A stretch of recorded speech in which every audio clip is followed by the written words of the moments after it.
Napag-usapan natin ang pagdating nitong si Valgrind at ang pagpapaliwanag niya sa mga nandito na inatake ni Milim ang Heaven's Tower. Pero bago natin simulan itong video na ito ay i-roll muna natin ang intro. Hello everyone and welcome to my channel, ang inyong source ng Tagalog na Tansura Contents. Sa channel na ito ay pinag-uusapan natin ang mga nangyayari sa may Tansura universe. So without further ado, let's get into the video. Nag-upload na nga pala guys ang Kohay PH ng Tagalog na solo leveling. Kaya kung gusto mo makapanood ng Tagalog solo leveling contents, bisitahin nyo ang Kohay PH. Link in the description. Ngayon, bumalik itong si Valgrind sa kanyang pagpapaliwanag na probably nawasak na daw nitong si Feldway Gate. Kaya hindi daw magtatagal. At may encounter na rin nila ang Evil Dragon. Again, hindi pa rin makapaniwala itong si Fen sa ginawang betrayal sa kanya nitong si Feldway. Mas lalo pa kasi napadali ang pagwasak ni Feldway sa gate dahil nawala nga itong si Daggerwell sa may Heaven's Tower. Kaya ngayon, nagtanong itong si Fen dito na bakit nga daw pala pumunta dito ngayon itong si Valgrind at bakit sila ini-inform nito patungkol sa mga pangyayari. Sabi naman ni Valgrind sa kanya, wala daw siyang kahit na anong kailangan kay Fen. Andito daw siya para kausapin itong si Ruminas, pati na rin itong si Daggerwell. Nagulat si Veldora kasi hindi pala siya ang sinadya dito nitong si Valgrind. Pero since nandito na rin nga itong si Veldora, binigyan niya ito ng task na gagawin. Sabi ni Valgrind, once na nag-clear na daw itong Dark Rainbow na ito,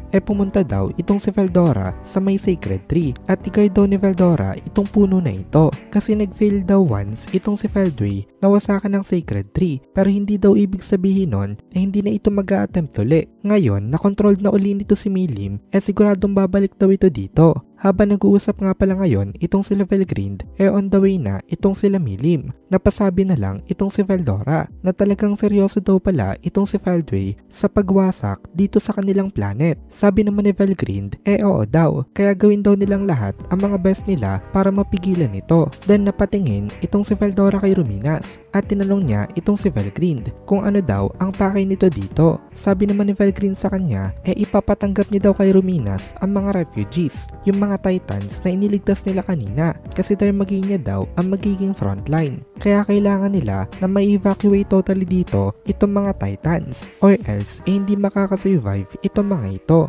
Noong narinig nitong si Daggerwell ito, nagpasalamat uli siya kay Valgrind from the bottom of his heart. Hindi lang itong sila Daggerwell kundi pati itong dalawa niyang brothers. Ngayon, nawala na itong rainbow color darkness. Nag-transform na rin into vast expanse of greeneries itong Desert of Death. Sobrang bilis daw ng growth nitong mga puno dito. At ngayon, fertile na rin itong mga soil nila dahil daw doon kasing laki na ng Great Forest of Jura itong Desert of Death. Kaso nga lang merong isang malaking problema. Kung ang Desert of Death ay naging green dahil sa mga tumubo na puno, naging green rin ang Holy City dahil sa sobrang ring dami ng mga puno na tumubo dito to the point na nakapag-cause na ito ng malaking damage sa mga buildings kasi maging ang mga establishments sa may Roberius napailalim sa mga giant trees. Napakamot na lang itong si Veldora nung nakita niya ito kasi nai-overdo niya daw ata. Kaso lang, huli na nga. Ang transformation na nangyari even more dramatic than his expectation. Tapos napatingin itong si Veldora kay Ruminas. Actually, nakangiti lang itong si Ruminas ngayon. Gising na rin siya.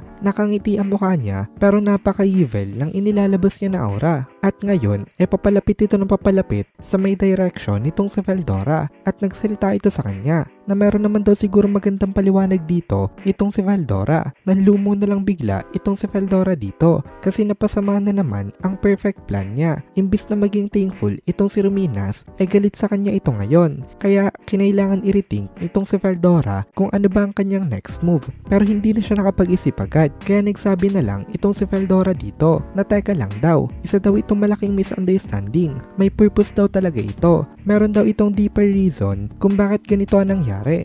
Gusto niya daw sana talaga na explain ito ngayon. Kaso nga lang, masyado daw siyang busy. Kaya sa susunod niya na lang daw ipapaliwanag. After that, nagpaalam na itong si Veldora at lumipad na siya sa may ere. Naiinis itong si Ruminas nang dahil dito. Pero wala naman talaga siyang balak na i-hold accountable ng matindi itong Storm Dragon. Kasi thankful nga siya dito at nailigtas pa rin sila. Nung nagising kasi itong si Ruminas kanina, nakita niya na agad si Valgrind. Kaya alam niya na merong seryoso nangyayari. Napakaikli pa lang ng kanyang pagtulog. Pero parang madami na siya mga na-miss. Nakita niya rin ang tatlong magkakapatid na sila Dagrawel na nakasil na sa isang malaking tree. Kaya nagtanong agad siya kay Valgrind kung ano daw ang kanilang current situation. Mabilis naman na sumagot itong si Valgrind dito na in danger daw itong kanilang mundo. Napaisip si Ruminas. Then nagtanong uli siya kung meron daw ba sila magagawa para mapigilan ito. Sabi naman ni Valgrind sa kanya wala daw silang choice. Medyo nagsisisi ngayon itong si Valgrind kasi hindi niya na-backupan itong si Rimuru kanina. Nakita niya kasi ang pangyayari. Nakita niya kung paano inivanish nitong si Falvey itong si Rimuru. At ngayon nga wala na ito. Hindi na nila ito pwedeng maasahan. Pero kanina daw kasi napakadelikado ng posisyon nitong si Demon Lord Rimuru. Hindi niya daw alam kung makakatulong ba siya kung nag-interfere siya kanina. Kung sinubukan niya daw kasi natulungan si Rimuru gamit ang split body niya mai-obliterate lang daw yon in an instant. Kaya ang tamang gawin daw talaga that time magtago na lang at protektahan ang mga titans nitong si Dagrawel. Tsaka naniniwala rin kasi itong si Valgrind na kaya naman daw nitong si Rimuru na makarecover sa may chronosaltation. Kasi kung siya nga daw nagawa makabalik nung pumunta siya sa may ibang dimension mas lalong lalo naman daw na kaya yon nitong si Rimuru. At dito na muna natin tatapusin itong video na ito. Kung nagugustuhan mo itong mga videos natin ay please consider joining the membership para mapanood mo na agad ang mga kasunod na part dahil palaging advance ang ating mga members. Also, ay please consider leaving a like at mag-comment ka na din para ma-boost naman tayo ng algorithm.